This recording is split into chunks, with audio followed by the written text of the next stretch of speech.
तो वेलकम है दोस्तों, नमस्कार है आप सभी का। जोहार, आदाब, सत श्री अकाल। आज हम लोग करने वाले हैं एआईसी पेपर इंग्लिश। ठीक है, रांची यूनिवर्सिटी और नीलांबर पीताम्बर यूनिवर्सिटी दोनों का। कौन सेमेस्टर? सेमेस्टर 1 और 2 दोनों का। क्यों ऐसा? क्योंकि ऐसा इसलिए क्योंकि सिलेबस दोनों का सेम है, सेम सिलेबस है। ठीक है, मैं अभी समझाता हूँ कैसे और क्यों होता है। तो यहाँ पे देखिए, ये सेमेस्टर 1 का सिलेबस है, सेमेस्टर 1। ठीक है, और आपको जो है यहाँ पे देखिए 5 गो यूनिट है और पाँचों एकदम सेम टू सेम है।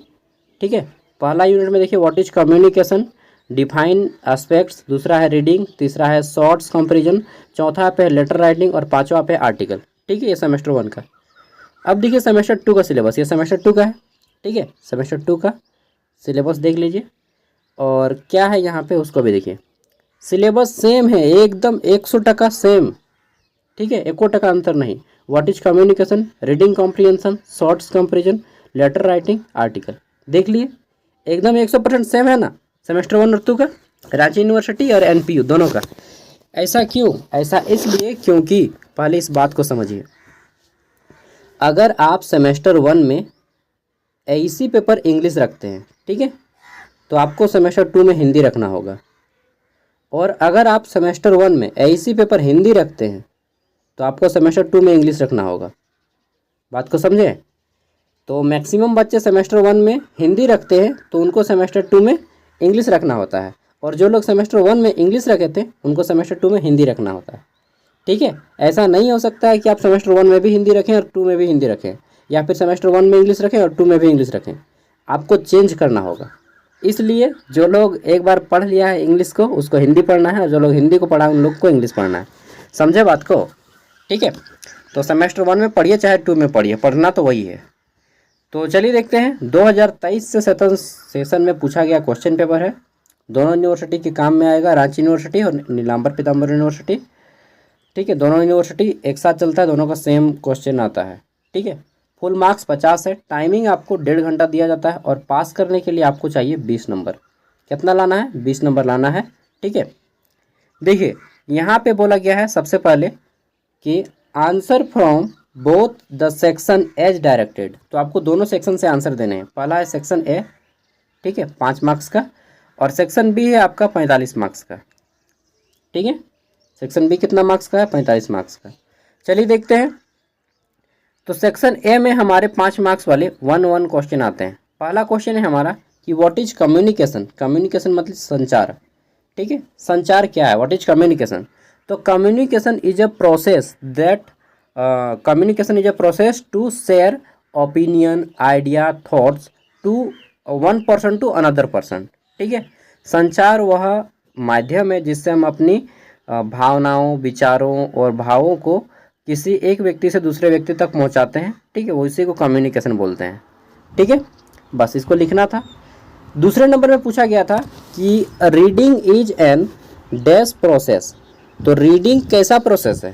रीडिंग जो है हमारा एक, देखिए रीडिंग कर रहे हैं मतलब हम लोग पढ़ रहे हैं, उसको किसी ने लिखा होगा तभी ना हम पढ़ रहे हैं। ये जो रीडिंग कर रहे हैं हम यहाँ पे, तो ये कैसा प्रोसेस है? ये डिकोडिंग है। किसी ने इसको लिखा होगा, तो जो लिखना होता है राइटिंग वह इनकोडिंग होता है, और पढ़ना क्या होता है? डिकोडिंग। ठीक है, जो लिखता है उसको इनकोड करना कहा जाता है, और जो लोग पढ़ते हैं उसको डिकोड करना कहा जाता है। ठीक है, तो रीडिंग जो होता है पढ़ना इज अ डिकोडिंग प्रोसेस। ठीक है, और वहीं पे राइटिंग होता तो हमारा एनकोडिंग हो जाता है।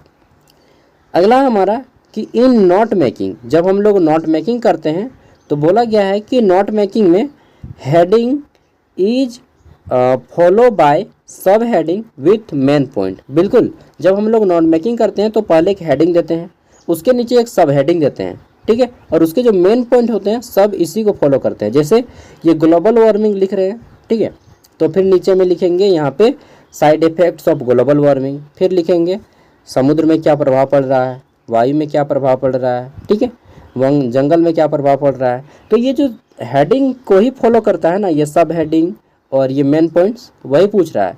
फॉलो करता है तो यस कीजिए, नहीं फॉलो करता है तो नो कीजिए। तो बिल्कुल फॉलो करता है तो हमारा हो जाएगा ट्रू। ठीक है, ट्रू यानी कि सही, फॉल्स यानी कि गलत। ठीक है यार, थक गया हूँ, आज गया था मंदिर। ठीक है, बहुत दिनों के बाद, बहुत अरसे के बाद एक पुराने यार दोस्त नहीं दोस्ती से मुलाकात हुई। भूल गया था लेकिन फिर से याद हो गई, यादें ताज़ा हो गई। चलिए कोई बात नहीं, होता है लाइफ में होता है ना।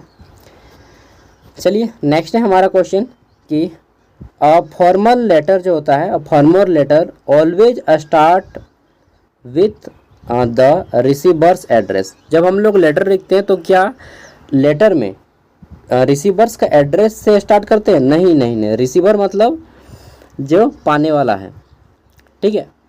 रिसीवर जो रिसीव कर रहा है उसके एड्रेस से शुरू नहीं होता है, एड्रेस शुरू होता है किससे? सेंडर से, जो हम सेंड कर रहे हैं। जैसे हम लेटर लिख रहे हैं तो मेरा सेंडर हम कहलाएंगे, जो हम जिसको भेज रहे हैं। मान लीजिए आपको हम लेटर लिख रहे हैं तो आप रिसीवर हैं और मैं सेंडर हूँ, मैं सेंड करने वाला हूँ, भेजने वाला। तो मेरा लेटर से शुरू होगा, ठीक है। लेटर जो शुरू होगा मेरे एड्रेस से शुरू होगा, फ्रॉम बोकारो स्टील सिटी, ठीक है। मैं बोकारो स्टील सिटी में रहता हूँ, गाँव में रहता हूँ, नाम का सिटी है यार। ठीक है, बैलगाड़ी तक चलता है। तो ये क्या हो गया कि एक फॉर्मल लेटर जो होता है always start with the receiver's address, नहीं, यहाँ पे होगा सेंडर्स एड्रेस। जो सेंड करने वाला है उसका एड्रेस से शुरू होता है, ठीक है। तो formal letter always start with sender's address, तो ये क्या हो जाएगा? फॉल्स हो जाएगा, फॉल्स, झूठा कहीं का, फॉल्स, ठीक है। अरे हम झूठा नहीं है बॉस, चलो हम सच्चे हैं, झूठे तो आप हैं। चलिए आपने बाजी पलटी थी। तो हमारा ए नंबर है comes first on official notice, ठीक है। ऑफिशियल नोटिस में फर्स्ट में कौन आता है?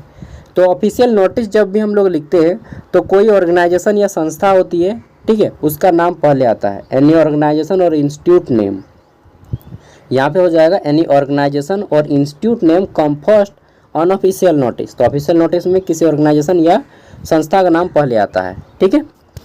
और अब देखते हैं हम लोग लॉन्ग आंसर टाइप क्वेश्चन जो 15 मार्क्स वाले पूछे गए हैं। तो बोला गया है कि किन्हीं 3 प्रश्नों के आंसर दें और टोटल प्रश्नों की संख्या है यहाँ पे कई गो? 5 गो क्वेश्चन है। 5 गो में 3 गो बनाना है, उसी को बनाइएगा जिसको आप सकिएगा, जिसको नहीं सकिएगा उसको बनाने मत जाइएगा, नहीं तो फिर वो बोलता है ना कि जिसको नहीं सकिएगा ढोंड़ पकड़े कर, मतलब आप ढोंड़ पकड़ने का रास्ता नहीं मालूम है और खरीस पकड़ने जाएंगे तो फिर क्या होगा। तो आपको निशाना लगा के मारना है कि किसको सकेंगे, जिसमें आप ज़्यादा लिख पाएंगे उसी को लिखिएगा, ठीक है। और 15 मार्क्स वाले क्वेश्चन का आंसर आपको करना है 3 खड़ा पन्ना में, 1 खड़ा पन्ना में 2 पेज, 3 खड़ा पन्ना में 6 पेज होते हैं, ठीक है। तो हमारा पहला है यहाँ पे, 1 मिनट DND कर दिए। तो हमारा पहला क्वेश्चन है कि discuss verbal and non verbal communication, ठीक है। तो पूछा क्या गया है कि वर्बल कम्युनिकेशन क्या है और नॉन वर्बल कम्युनिकेशन क्या है। भाषिक और अभाषिक संचार के बारे में पूछा गया है। तो जब भी आपको डिफरेंस पूछे तो इस तरह से लिखिएगा कि difference between verbal and non verbal communication, और इस तरह से 2 लाइन खींचिएगा, यहाँ पे एक बीच में लाइन दीजिएगा, इधर लिखिएगा वर्बल कम्युनिकेशन, इधर लिखिएगा नॉन वर्बल कम्युनिकेशन।